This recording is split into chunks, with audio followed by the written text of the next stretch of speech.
నమస్తే. RV tours and travels వారు నిర్వహించే టూర్స్‌ను ప్రత్యక్షంగా చూసిన పండితులు బ్రహ్మశ్రీ నోరి నారాయణమూర్తి గారు ప్రస్తుతం మనతో పాటు ఉన్నారు. నమస్తే గురువుగారు. గురువుగారు, ఈ మధ్య కాలంలో గువాహతికి సంబంధించి భక్తులు ఒక పుణ్యక్షేత్రాన్ని దర్శించడానికి తీర్థయాత్రల కోసం ప్లాన్ చేసుకుంటున్నారు. ప్రత్యేకత ఏంటి? గౌహతి అని కూడా అంటారు దీన్ని. హ్మ్. అస్సాం. ఈ పుణ్యమైనటువంటి ఈ ప్రదేశంలో కామాఖ్య అనే దేవి శక్తిపీఠం అన్నమాట. ఈమె స్త్రీలకలాగానే ఋతువులు కూడా ఉంటాయని, కామాఖ్య అమ్మవారిని గనక సేవిస్తే ఆ ప్రదేశమంతా మనకు ఎర్రగా కూడా కనపడుతూ ఉంటుంది. అంటే సజీవంగా అమ్మవారు కన్యారూపంలో అక్కడ మనకు నివసించి అనుగ్రహిస్తున్నది అనడానికి ప్రత్యేకించినటువంటి అక్కడ ప్రదేశం ప్రత్యక్షంగా మనకు కనపడుతుంది కనుక చాలామంది ఆ అమ్మవారిని ఆరాధిస్తారు. కోరినటువంటి కోరికలు ఇస్తుంది. ఆమె పేరే కామాఖ్య. కామాఖ్య అంటే నువ్వు అక్కడికి వెళ్ళి అమ్మా నాకు ఇది కావాలి అనగానే కోరికలు తీర్చేటువంటిది కనుక ఆమె పేరు కామాఖ్య. ఈ మధ్య కాలంలో కామాఖ్య అమ్మవారి సందర్శన కోసం ఎక్కువ మంది భక్తులు తరలి వెళుతున్నారు కదా. వెళుతున్నారు. కామాఖ్య ఉపాసన చేసేవాళ్ళు ఉన్నారు. అమ్మవారి అనుగ్రహం పొందడానికి. అంటే కొందరికి ఈ మధ్య ఎందుకనంటే అసలు ఎప్పుడూ ఉన్నవే మనం తెలుసుకోం కదా. లోకంలో ఒక విశేషం ఏంటంటే తనకు తెలియని విషయం లేదు, తనకు ఏదైనా తెలుసు అనుకో ఉన్నది. సహజంగా అంతే. మన భారతీయ సంస్కృతి హైందవ సంప్రదాయం పూర్తిగా తెలుసుకోలేదనుకోండి, ఏమీ లేదు, బ్రిటిష్ వాడే గొప్పవాడు అయిపోయింది. అన్నీ బ్రిటిష్ వాడే కనిపెట్టాడు. అంటే నువ్వు నీలో కనిపెట్టిన వాడెవడు? భారతీయ విజ్ఞానవేత్తల యొక్క విశేషం నేను తెలుసుకోవాలి అనుకున్నాడు అనుకోండి, ఆ పుస్తకాలు పట్టుకున్నప్పుడు అతని మనస్సు మారుతుంది. అలాగే ఋషీశ్వరుల యొక్క సంప్రదాయం, ఆలయముల యొక్క గొప్పతనం మనం ఎందుకు తెలుసుకోవాలి? జ్ఞానం కోసం. అలాగే ఉమానంద ఆలయం, అలాగే ఆదిత్యాయ చ సోమాయ మంగళాయ బుధాయ చ గురుశుక్రశనిభ్యశ్చ రాహవే కేతవే నమః. అలాంటి పుణ్యమైనటువంటి ఆలయం శుక్లేశ్వర ఆలయం, బాలాజీ ఆలయం, అంతేకాక దశమహావిద్యలు అని ఉన్నాయి. అసలు అమ్మవారివి శాక్తేయంలో చాలా ఉంటాయన్నమాట. ఇప్పుడు దసరాలో వచ్చిన ఆశ్వీజ మాసం అసలు అమ్మవారివి చాలా ఉన్నాయి. అమ్మవారి చండీ హోమాలు చేస్తారు, చండీ పారాయణలు చేస్తారు, లలితా సహస్రనామం చదువుతారు, శ్రీచక్రాన్ని పూజ చేస్తారు, దశమహావిద్యల్ని పూజ చేస్తారు. ఇవి కాక నవరాత్రుల్లో ఒక్కొక్క రోజు ఒక్కొక్క అలంకారం చేస్తారు. అసలు అమ్మవారికి శాక్తేయంలో వామాచారాలు, దక్షిణాచారాలు, కొందరైతే అలా బలుడిస్తారు. తల్లూహ అమ్మా తున్నపోతులి స్థానీ తాడెత్తున ప్రభగడతా దడదడదడదడ అని కొందరు, హాంఫట్ అని కొందరు సాత్వికమైనటువంటి పూజలు కొందరు. ఇన్ని రకాలు చేస్తారు అమ్మవారికి. వీటిలో దశమహావిద్యలు ఒక 10 అమ్మవారి యొక్క శక్తి స్వరూపాలు ఉంటాయి. ఇవి చాలా గొప్పవి. కాళీ అని, తారా అని, చిన్నమస్తా అని, ధూమావతి అని, మాతంగి అని, కమలా అని, అలాగే బగళ అని, ఇలాంటి రకరకాలుగా అనేకమైనటువంటి పేర్లతో కమల అనేటువంటి పేరుతో కూడా అమ్మవారు. కమలాంబిక చింత తీర్చవమ్మ కమలాంబన.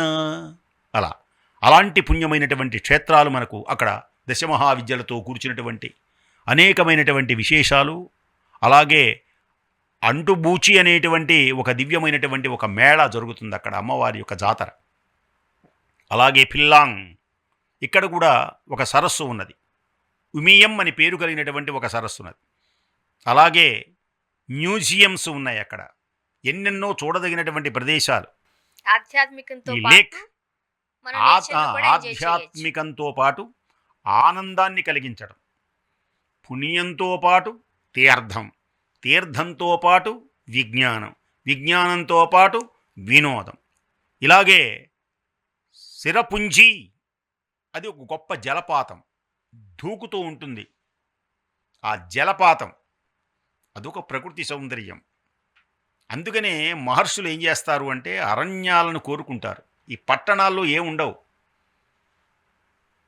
ఈ అరణ్యాలలో వెళుతూ ఉన్నప్పుడు పక్షుల యొక్క కిలకిరారావాలు, అద్భుతమైనటువంటి చెట్ల నీడలు, లేళ్ళు, కుందేళ్ళు దూకుతూ ఉండేటువంటి ఒక దాని మీద నుంచి ఒక దూకుతున్నప్పుడు ఆనందం, దూకుతున్నటువంటి సెలయేళ్ళు, అందమైనటువంటి సరస్సులు, సరస్సులలో జలకాలాడేటువంటి బిగ్గురు పక్షులు, వాటిలో విహరించేటువంటివి, ఆ ప్రకృతి సౌందర్యాన్ని ఒకసారి చూచి ఆస్వాదించిన తర్వాత మిగతా వాళ్ళు ఇంకోటి చూడరు. అందుకనే పెద్ద పెద్ద కోటీశ్వరులలో చూడండి, ఒక నెమల్ని పెంచుకోవడం, ఒక చిలకల్ని పెంచుకోవడం, కొందరు చేపల్ని పెంచుకోవడం.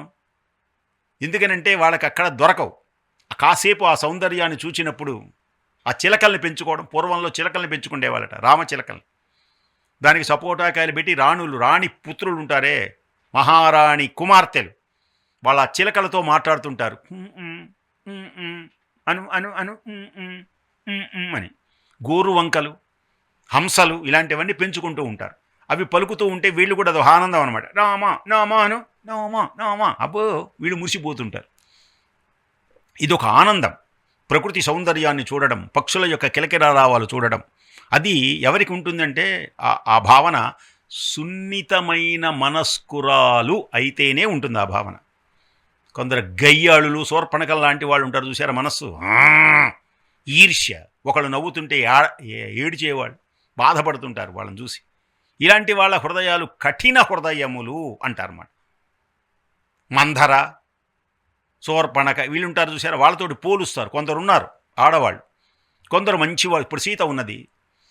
సీతకి ఎంతసేపటికి అంతఃపురాల్లో ఉండడం అసలు ఆమె పెద్ద ఇష్టం ఉండదు. ఈ దాసదాసీలు సేవలు చేయటం, కొందరికి సేవ చేసుకోవడం ఇష్టం. ఆమెకి ఎప్పుడు అరణ్యాలలో ఉండాలి, మహర్షులతో పలకాలి, పూజలు చేసుకోవాలి, పవిత్రంగా ఉండాలి, పక్షులతో హాయిగా మాట్లాడుకోవాలి. అడవిలో పక్షులు బాగా భుజం మీద వాళ్తాయి, మనం చూస్తే పరిగెత్తాయి. కానీ అసలు ఆ మామిడి చెట్లు ఉంటాయి, ఇలా పట్టుకుంటే మామిడికాయలు అందుతాయి. గోదావరి జిల్లాలో చూడండి, కొబ్బరి తోటలో ఇట్లా పట్టుకొని మనం ఉంచుకోవచ్చు. అంత ఎత్తు ఉండవు కేరళలో లాగా. మన తలకాయకి తగులుతుంటాయి కొబ్బరికాయలు, అంత ఎత్తు ఉంటాయి.